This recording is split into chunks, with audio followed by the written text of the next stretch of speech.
Want to learn how to get a business analyst job?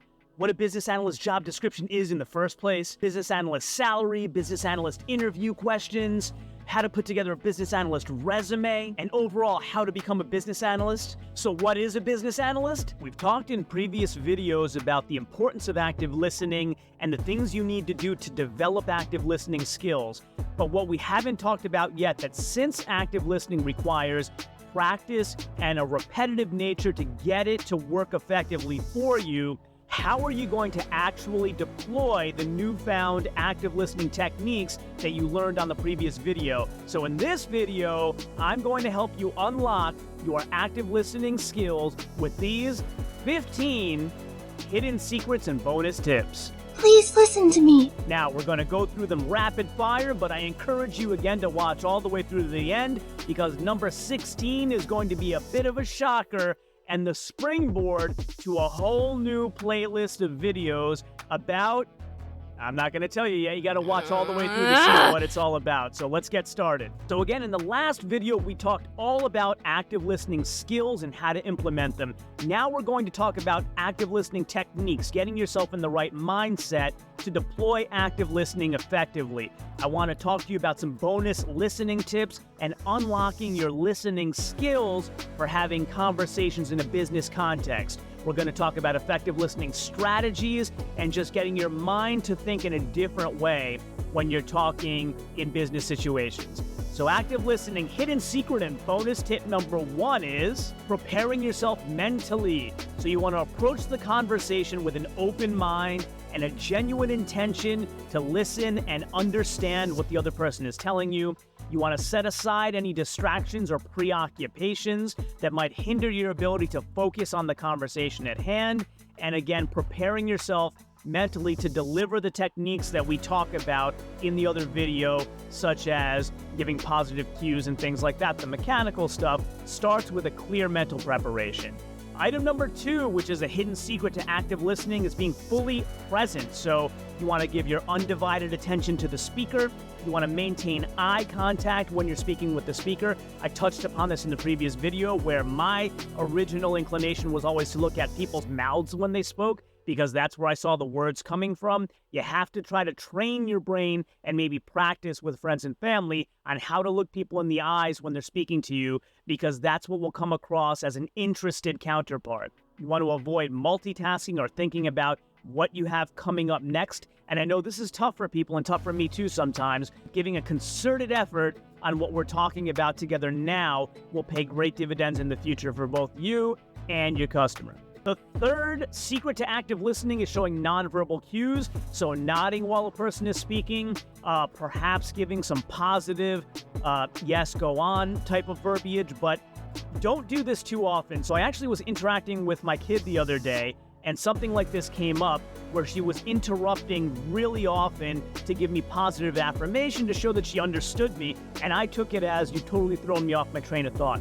So what I would say here is positive verbal affirmations are great, but wait until the full thought is out and there's a break in the action before you do it. Nods can go along throughout the whole conversation, but verbal responses should wait until the speaker is done speaking. And so that was a point we touched on in the previous video. What I'd add to that as your bonus secret here is using facial expression. So the face can be a very vital tool in communicating your interest in a particular discussion. You see me smiling now as I'm talking to you. I can still get the words out by showing happiness, or I can get the words out by showing an angry or negative face. And you can see how it affects the tone of voice that's coming out when I'm communicating what I'm trying to communicate. Same goes with your counterpart. You can pick up verbal cues and tone from them just by their changing facial expressions. So again, your secret bonus tip for today is add in facial expressions to your verbal cues and your nodding. Show the wide variety of emotions that the human face is able to portray. So if you've stuck with me this far through the video, I hope you're getting some great value and want to be notified every time I drop the next piece of training in this series. Go ahead and subscribe to How to Be a Business Analyst below and click that bell button for all notifications. Once you've done that, drop me a comment in the comments below letting me know that you subscribed, and I'll go ahead and try to answer all of those comments personally. If you're at a situation in your business where you've found yourself judging the speaker, shoot me a comment in the comments below and let me know all about it. I'd love to interact with you there. The fifth bonus secret for active listening is responding thoughtfully, and that is taking time before you respond, not being compelled to respond right away, thinking about what you say before you say it. People will really appreciate a thoughtful, professional response above a fast one, even if they don't know it yet. If you can get them to wait through to your thoughtful response, I'm sure you'll get a better reaction to it than you would have otherwise. The sixth bonus secret to active listening is maintaining a curious mindset. So again, as I mentioned, this is not a physical technique that you're doing, but it's happening within your head. You have to genuinely care about people and what they have to say. And if you don't, it's difficult to be a business analyst and gather the requirements they need to solve their business problem. You really need to be genuinely interested in helping them solve their business problem and be curious about what piece of their organization's interworking and processes is coming up next so you can fit it into the mental puzzle that you've been putting together as the conversation has progressed. And if you've ever had a situation in business where you've maintained a curious mindset with a speaker and found that to really pay big dividends, shoot me a comment below and I'll make sure to answer you. We talked already about item number 7, which is using verbal encouragement. Wait until you have a break in the action and use words like go on, tell me more, and things like that. And be open to as much detail as the speaker is willing to give you to help you piece together the puzzle of solving this business problem. So the action, which we touched on in the previous video, was using verbal cues.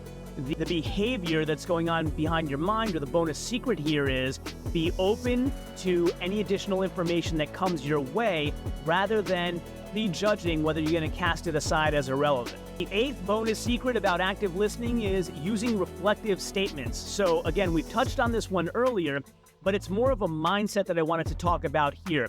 Often I find myself in a situation of being squeamish about saying, so if I hear you correctly, here's what I understand that you're saying. It almost sounds belittling in a way, and then sometimes our human nature could be to avoid that particular approach, but really almost every time I've employed it in a business sense, people don't take it as condescending. They take it as your interest in learning more about the most important thing being said in the room, which is what they're saying. Remember, people love to hear themselves talk. They don't love to hear you talk.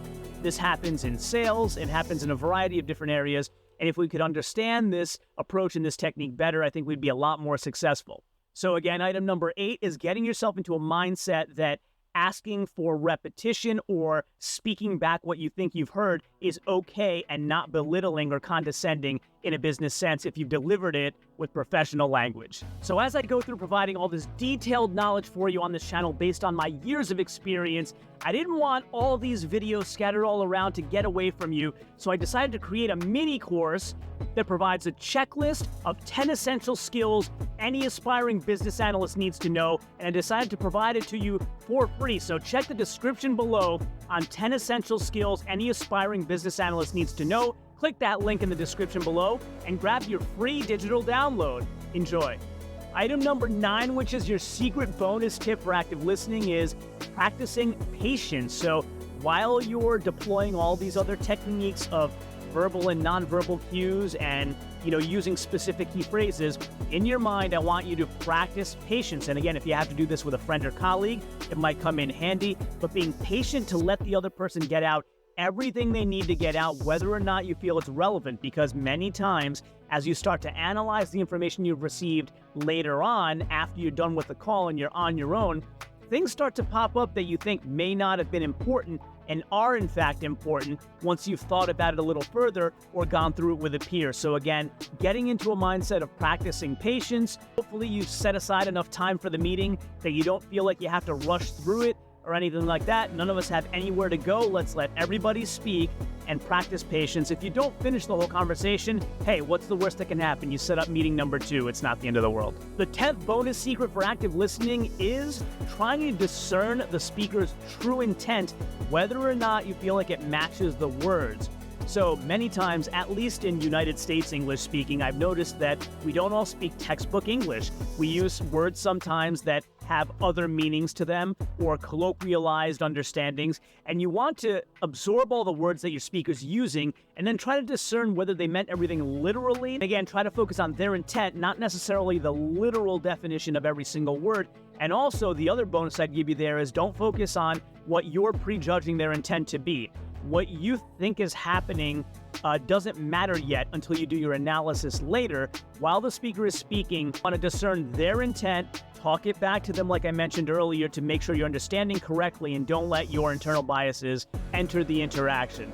And speaking of, we're going to have a whole set of deep dive videos on all the different types of bias, which I think you're really going to love, coming up soon on the channel. The 11th bonus secret tip to active listening is, and funny enough, it's a way that you speak instead of listening.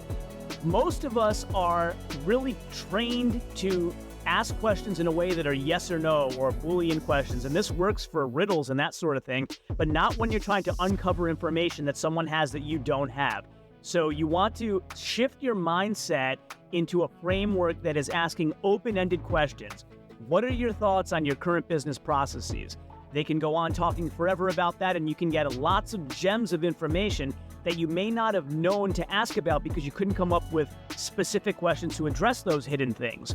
And so when the speaker finally finishes speaking about this general question you've asked, you can hone in on one specific item there, or one bullet point, and say, can you give me some more specific detail about bullet point number 2 that you mentioned? And again, they'll speak for a while, hopefully giving you an opportunity to uncover things you didn't know how to ask specifically about because you don't know their business as well as they do. So getting yourself into a mindset of asking open-ended questions, even though you'll have to be quiet longer, is something I think that's counterintuitive to many people, but something that's vital when you're trying to teach yourself how to deploy active listening effectively. What's the best open-ended question you've ever asked in business? Let me know in the comments below and I'll be sure to reply.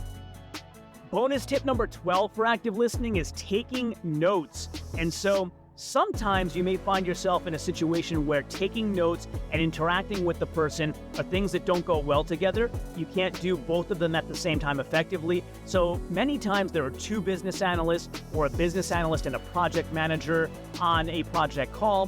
One of them will take the notes and one of them will ask the questions. Typically for me, it's the business analyst asking all of the open-ended questions because the business analyst is more familiar with the methodologies and how the product works and the configuration of the product and the technical items that might arise, so the business analyst can answer anything that comes back or ask follow-up questions, whereas the project manager is more in tune to financial implications, timeline implications, escalations, and so they can sort of sit back and take notes and save all the questions they have for the end of the requirements gathering process about how the solution will work. So again, get yourself used to taking notes, or at least working collaboratively with another team member who can take the notes for you that you can then afterward share with your customer to ensure that you captured everything correctly.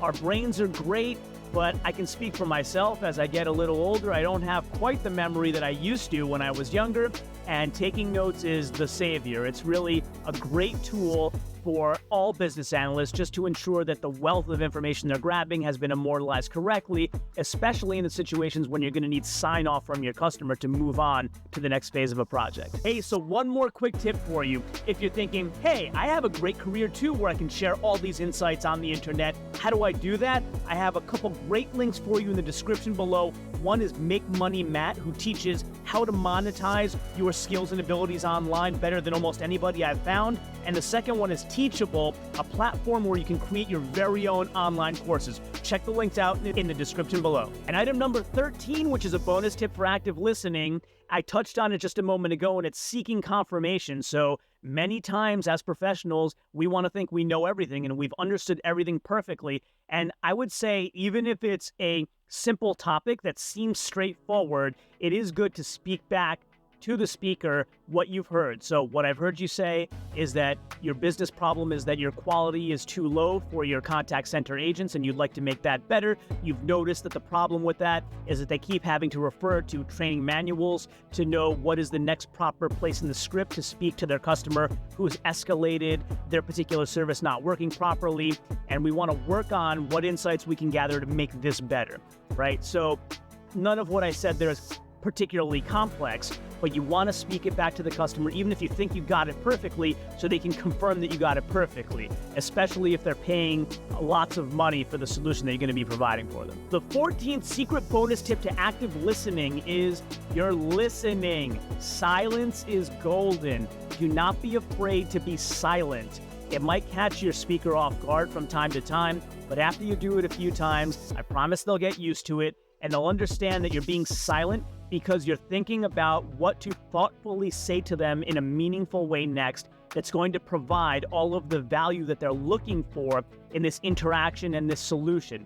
So do not be afraid to be silent. Too many people that I've encountered they want to talk all the time, and they end up saying phrases and sentences that are 70% filler instead of directly addressing what the person's asking, and leaving them in a situation where they now have to decipher the code of what you've just said because 30% of it answered the actual question. So again, the technique is being silent. The mindset or the behavior that we're talking about in this video is practice silence.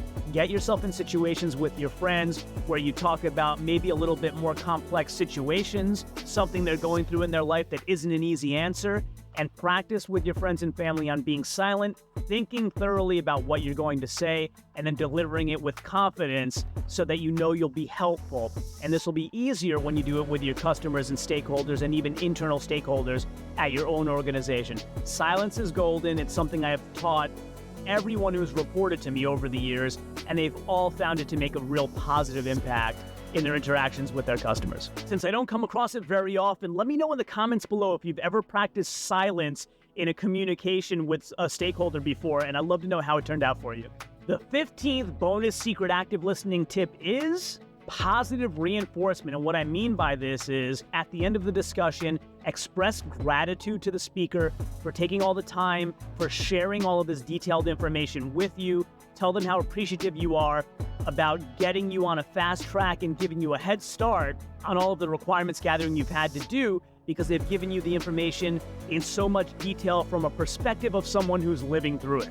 People like to hear that they've been helpful, and you really should be expressing positivity and gratitude at the end of the discussion, and even if there's a good opening for it throughout the discussion, about how much you appreciate the information they have given you. I have business analysts who report to me who do this, and I can just tell you from a recipient's point of view as a teacher to them how much I appreciate hearing things like this, because otherwise you may be thinking, I've worked hard to put together this helpful information, maybe for nothing. Are they even listening? So again, expressing positivity and gratitude, your tip number 15. And I told you if you stuck all the way through the video, you'd probably be shocked by item number 16. And this is the one where I mentioned we're going to be expanding this into detailed deep dives going forward, and that is controlling your own internal bias. So there are many, many types of bias, both in the business place and in life in general. We're going to have deep dives about these as well, but the idea here is you want to be aware of any personal biases and judgments you might have. Practice suspending these judgments and actively work on setting aside any preconceived notions, allowing yourself to be receptive to all the information that the speaker's trying to convey. Maybe the speaker is a new project manager working for your customer, and you have a preconceived notion that new project managers just don't understand the waterfall methodology phases involved in deploying your project.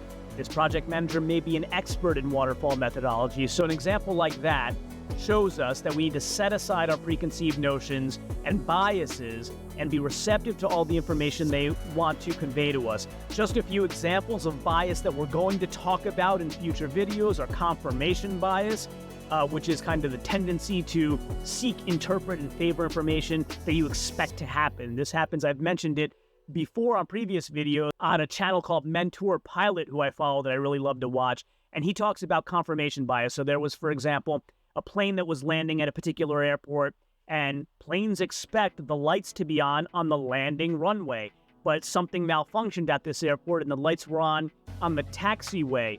So rather than double check these things, the pilots were landing on the taxiway because the confirmation bias just tells them, when I see lights, that's where I land, right? Rather than confirming with the tower that they were lined up correctly and so forth. And you should go watch his channel if you want to see how that one turns out. I won't I won't blow the surprise, but anyway, confirmation bias. Availability bias is another one. I'm going to come to the conclusion based on the data that's available to me rather than maybe the correct data.